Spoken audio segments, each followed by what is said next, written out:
The fight for 53 is over now for the Arizona Cardinals. Johnny Venerable, Bo Brock, PHNX Cardinals. And Bo, the Cardinals, just like the rest of the NFL, released their initial 53-man roster. Dare I say, it has some of the most robust surprises we've seen since covering the team. Yeah, some shocking keeps and some shocking cuts. We'll start with the cuts. How about DJ Dallas? Signed to a free agent contract to kind of lead the return unit last season. Now, he did that in the form of returning the first dynamic kickoff to the house in the opener last year against the Bills. He's sent packing less than a year later because Bam Knight earned a spot on this roster. Johnny Knight, 67-yard rushing touchdown in the finale, showed that he could return kicks, a 27-yard return last game as well. And he, the younger running back, made DJ Dallas expendable. And the 4 running back room looks like James Conner, Trey Benson, Imari Dermacado expected, but not DJ Dallas. You got Bam Knight instead. Not Michael Carter either. I think most of us would have assumed it would have been Michael Carter. So congratulations to Bam Knight. Again, coming off that banner preseason finale performance against the Raiders. What about the wide receiver group? The Cardinals, I don't know if you know this or not, Bo, like to run the football. And so much so that they're only keeping 5 wide receivers. That's correct. You heard that right. Yeah. No Semi Fioco, who, again, banner preseason, caught 2 touchdown passes, not on this roster. We assume he'll be back in the form of a practice squad. But right now, Marv, Michael Wilson, Zay Jones, Greg Dortch, Xavier Weaver, I mean, this is a group I think a lot of people are skeptical of as you start to move down the depth chart. No outside juice this offseason. What do you make of it? Yeah, I make it that Marvin Harrison Jr. is going to need to have a big year in year 2. And you've got Michael Wilson, Jay Jones as guys that can supplement the production that you want from the passing game. The surprising thing about Fioco, you talk about that will to run the football. Fioco is the biggest bodied guy that I think gave you the best ability to run block from that position. He also played well on special teams in preseason, and the 2 touchdowns that you mentioned.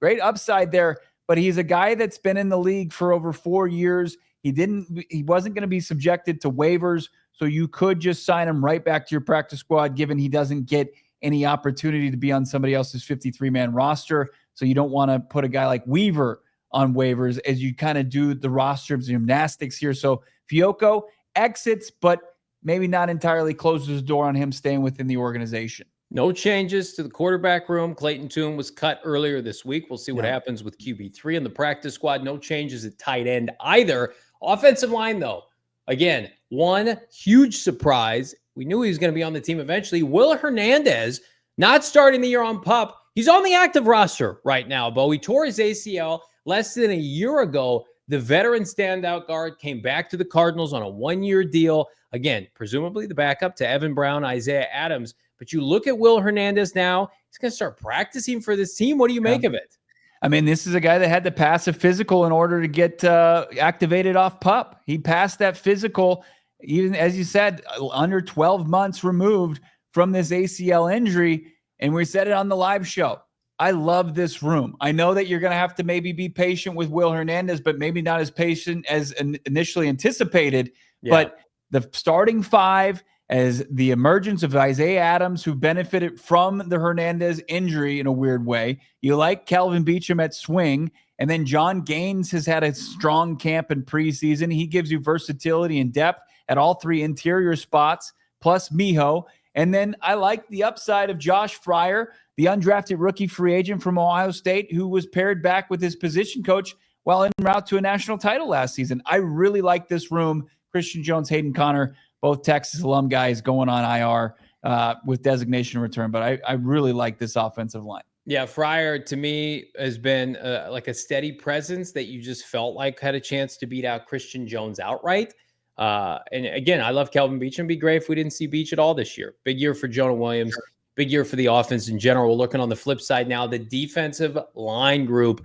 Again, there are 2 ways to look at this. You can think of yourself like, okay, this group is infinitely better than last year, which it is, but it's also for the second consecutive year missing their top draft pick in the form of an injury designation. Walter Nolan, who has not practiced since before training camp, working out with the team, remains on PUP, will miss the first month of the regular season, probably more, as we flesh out this group. That means PJ Mustipher and Justin Jones, currently at the recording of this on Tuesday the 26th, both on the active roster, Bo. The gymnastics with this roster specific to this defensive line group could be hot and heavy. Right. Look, Calais Campbell, Dalvin Tomlinson, Darius Robinson, Dante Stills, that's enough, right? Those are guys that can make an impact and play at a high level on the defensive line. Then you add some guys to supplement LJ Collier, PJ Mustipher at the nose spot, backing up Dalvin Tomlinson. The surprise, as you mentioned, Jones. Could he be a guy that just because you only have 2 IR spots with a designation in return, did he have to stay on the active roster as a guy who had a knee injury that's kept him out all the preseason and the bulk of camp? Does he get placed on IR with a chance to return here in the next couple days? Then you put your long snapper, Aaron Brewer, who was released, but you got to have a long snapper to come back and open up a roster spot. I think that's what we're seeing. So 7 to start. We thought maybe a 7th if you had Walter Nolan with him getting some runway to get healthy, but that's not the case here. It's a 7th with, hey, we'll probably just keep him there until we can IR him to return.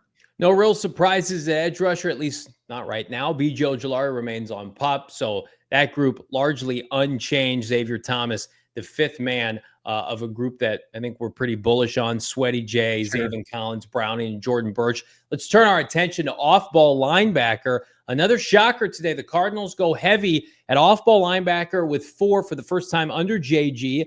We knew Cody Simon was a lock, as was Akeem Davis-Gaither behind Mac Wilson Sr.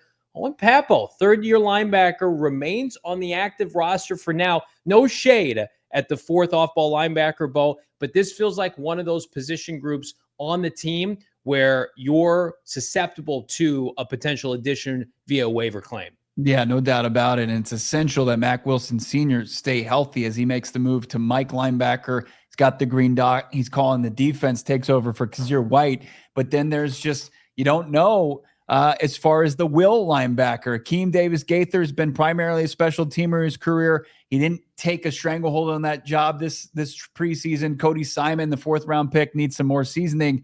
And then Owen Pappo, I think, is just maybe kind of there for safety reasons and special team reasons. So they're carrying 4 with maybe a hope that, somebody emerges here with just a little bit more time. But don't feel probably the position group you feel the least comfortable about outside of Mac Wilson. Yeah, not the depth you want. Cody Simon needs to develop quick, fast, and in a hurry. And then we look at the back 7, specifically the DB group, corner and safety. Let's start with the corners. Garrett Williams, Max Melton, Will Johnson. That's the battery you're going to go to bat with. But the Cardinals opt to keep 6, like we assumed. Darren Hall, who's a tweener corner safety, he's gone. Denzel Burke, Keitrell Clark, and Elijah Jones all remain. The common denominator, Bo, all draft picks of this regime. Unbelievable work by Monty Ossenfort. Now you want to see kind of that work pay off with Williams, Melton, and Johnson, of course, carrying the load as far as your top corners in this defense. Burke offering that depth. And then, the last 2, hopefully you don't have to see them play significant snaps or much snaps at all on the defensive side and then play on teams. Keitrell Clark, I think he made this, as you mentioned, Darren Hall, because Clark can play outside. Darren Hall profiles more as a slot corner safety, and he would have been competing with the likes of, Budda Baker, Jalen Thompson, Garrett Williams for playing spot time, not Keitrell Clark, Denzel Burke, the guys on the outside. Keitrell gives you depth there, and he sticks on, going into his 3rd season, and Elijah Jones is there to stash. We saw him hint on IG, Instagram for those older people out there. Not like me. I'm young. I'm cool. I'm hip. He said, year 2 on the way. And Elijah Jones is a guy that as a 3rd-round pick, you didn't want to have to just cut bait, even though you have him, maybe a little bit longer way to go to be at, NFL caliber playing level. No disrespect, but with the way the Cardinals refused to cut bait on their own draft pick, shame on anybody who ever thought they were going to cut a 3rd-round pick after 1 year. And shame on me for thinking the Cardinals weren't going to keep 5 safeties, because they did, including the 7th rounder, Keaton Crawford. Let's get to him in a second. Budda, Jalen Rabbit, Joey Blunt. You know the names.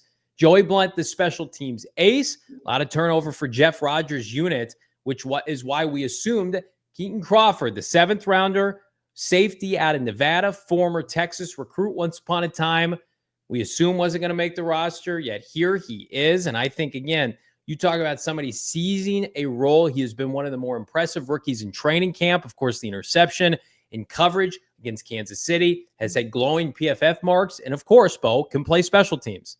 He really can. I mean, that's what he's known for. That's his calling card. And I think that just the playmaking ability at safety that he kind of flashed in preseason is added value. I look at this room, Johnny, as 3 players. Your safety room is Budda Baker, Jalen Thompson, Rabbit Taylor, Demerson, and then Joey Blunt and Keaton Crawford. These are 2 key cogs as far as the third phase goes, that the Cardinals, Monty Ossenfort, Jonathan Gannon, Jeff Rogers, your coordinator there, they don't discount at all. They look for guys that can make plays, and both Blunt and Crawford have shown the ability to do so. Crawford, I think, is somebody they just felt like other teams are always looking for special teamers at this time of year when they're cast off. They're not going to relinquish him. They're going to keep the 7th rounder instead. What do you think of the Cardinals roster moves? Of course, we got a flurry of injury designations to talk about every single day, 4:30 time. PHNX Cardinals. For Bo, I'm Johnny. We'll see you on the next one.